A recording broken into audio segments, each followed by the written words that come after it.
Análise dos elementos. Agora vai considerar os elementos para análise do corpo. A dissecação mental do corpo agora nos seus 4 elementos, colocando os nomes arcaicos dos elementos: terra, água, fogo e ar, e as matérias, a forma de solidez, fluidez, calor e oscilação, né? A terra, a solidez, a água, fluidez, fogo, calor, e o ar, a oscilação. Sendo que a solidez traz para a gente os órgãos, tecidos e ossos, a fluidez tem os fluidos corporais, o calor tem a temperatura do corpo, a oscilação é o nosso processo respiratório, que está sempre enchendo e esvaziando o pulmão, né?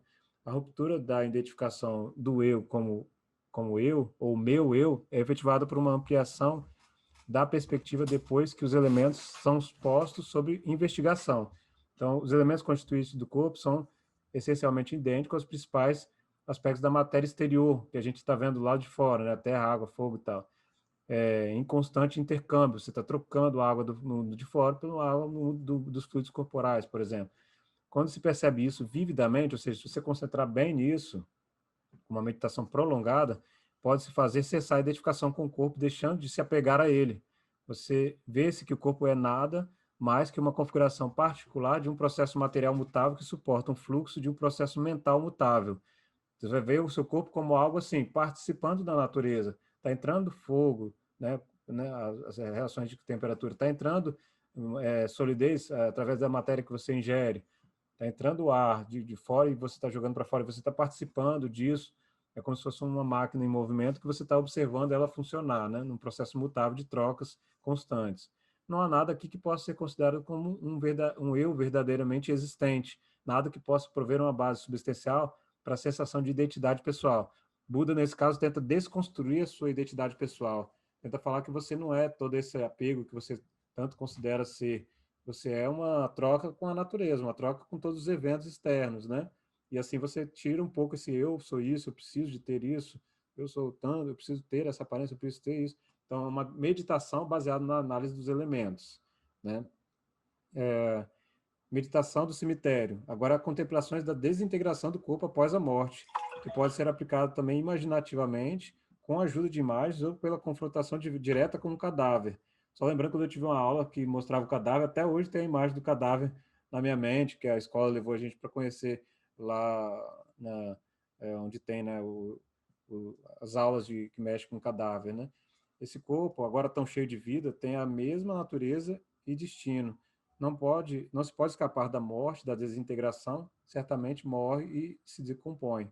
A meta não é se perder numa mórbida fascinação pela morte ou cadáveres, mas romper nossa egoística fixação pela existência por meio de uma contemplação suficientemente poderosa para quebrar o seu suporte. De novo, a gente está tentando bater de frente, né? O apego pela existência subsiste através do implícito senso de permanência. Na observação de um cadáver, nós encontramos o mestre que proclama sem concessões: tudo que é composto é impermanente. Então, tudo que é formado por algo que se agrega, é composto, ele não vai durar para sempre. Então, a realização de que o cadáver é um processo de desintegração, né?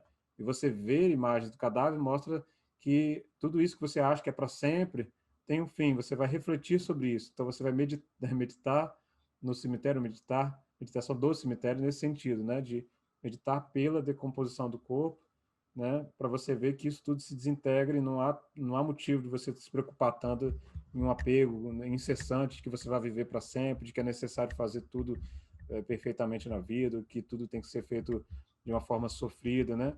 De uma forma sofrida traz o tema do assunto do budismo, né? Acabar com a origem do sofrimento. Se você entender a desintegração como uma coisa completamente normal, você vai entendendo que a morte não há sentido de ter medo, não há sentido de ter esse apego todo que a gente tem, principalmente no Ocidente, em relação ao Oriente, né? Muito mais aqui do que lá, provavelmente. O item 2, então. Agora que a gente terminou tudo que a gente falou sobre o corpo, agora vamos para a contemplação da sensação. Sensação no sentido afetivo relativo ao prazer da experiência, podendo ser de 3 tipos: a prazerosa, a dolorosa ou a neutra. A sensação ela é inseparável da consciência. Todo ato de conhecimento é colorido por algum tom afetivo. Toda vez que você vai conhecer alguma coisa, tem algum afeto envolvido, né? Inseparável. Está presente em todo momento da experiência, forte, fraco, claro, indistinto. Alguma sensação sempre acompanha a cognição. Depende do contato. Evento mental que marca o surgimento concomitante da consciência com o objeto via faculdade sensorial. Então, eu tenho contato com o olho, com o nariz, ouvido, né? Corpo e da mente. Então, há um contato para ocorrer a contemplação da sensação. Importância especial como objeto de contemplação, pois disparam as atividades das aflições latentes. Mesmo não claramente registradas, nutrem de forma sutil e sustentam disposições para estados insalubres.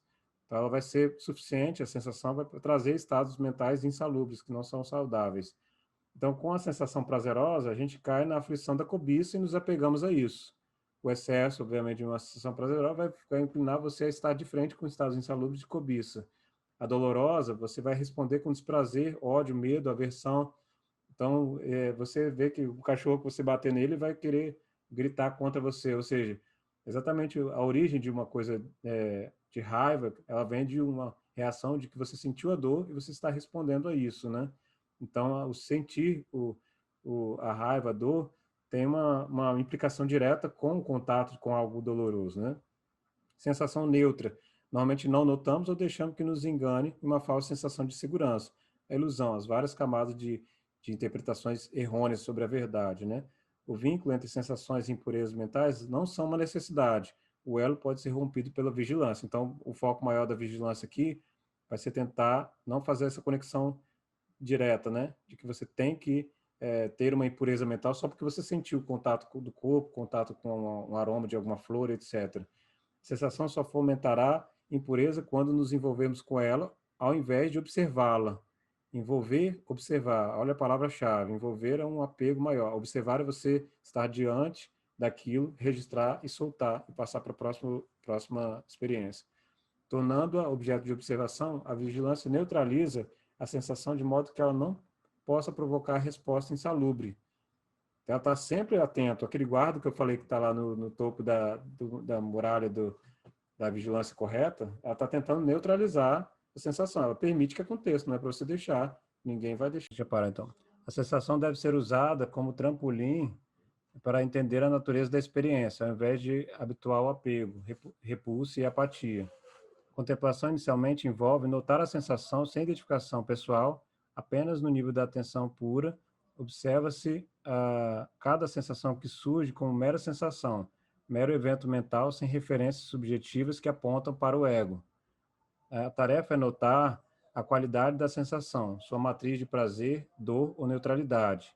Vai ter uma observação atenta sobre isso. A prática avança mudando o foco para um processo de sentir em si, um incessante fluxo de sensações surgindo e dissolvendo-se. São apenas fluxos de eventos, lampejos, momento a momento. Assim começa o insight sobre a impermanência que conforme evolui, destrói as três raízes insalubres. Sensações são vistas como eventos meramente transitórios e insubstanciais, destituídos de qualquer gozo verdadeiro ou base para envolvimento. O foco total é que você não vai ter base para se envolver em algo que você simplesmente tem o conhecer de uma forma imediata, experienciar de uma forma imediata, sentir e simplesmente, pura e simplesmente sentir, né? Sem a necessidade de se apegar a isso. É um lampejo, é um momento, viver o agora, através das sensações também, né? Então, esse seria a palavra-chave desse slide aí. O terceiro é a contemplação do estado da mente. A visão tradicional da mente é que a mente é permanente e se mantém idêntica a si mesma através da sucessão de experiências. Embora a experiência muda, a mente passa pela experiência e permanece a mesma, modificada de certas formas, mas retendo sua identidade. Essa é a visão tradicional. O Buda já coloca assim, a noção de órgão permanente é rejeitada. Não é um sujeito duradouro de pensamento, sensação ou volição, né? Mas sim uma sucessão de eventos mentais momentâneos, distintos e separados, sendo as conexões entre elas causais e não substanciais.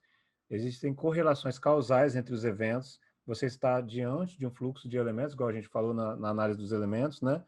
E você está sendo um processo mental momentâneo de vários estados mentais, né? E não uma coisa permanente através de uma identidade retida, né? O estado da mente, então, é um único momento de consciência, a palavra cita em Pali, sendo a consciência o principal componente. O estado da mente contém um grupo de fatores mentais, sensação, percepção, volição, emoções, como usados como indicadores para definir o estado da mente. Ele vai citar 16 tipos de estados da mente, referenciados nos fatores mentais. Com luxúria, sem luxúria, com aversão, sem aversão, com e sem ilusão, constrita ou dispersa, desenvolvida, não desenvolvida, superável ou insuperável, concentrada, não concentrada, liberta ou não liberta.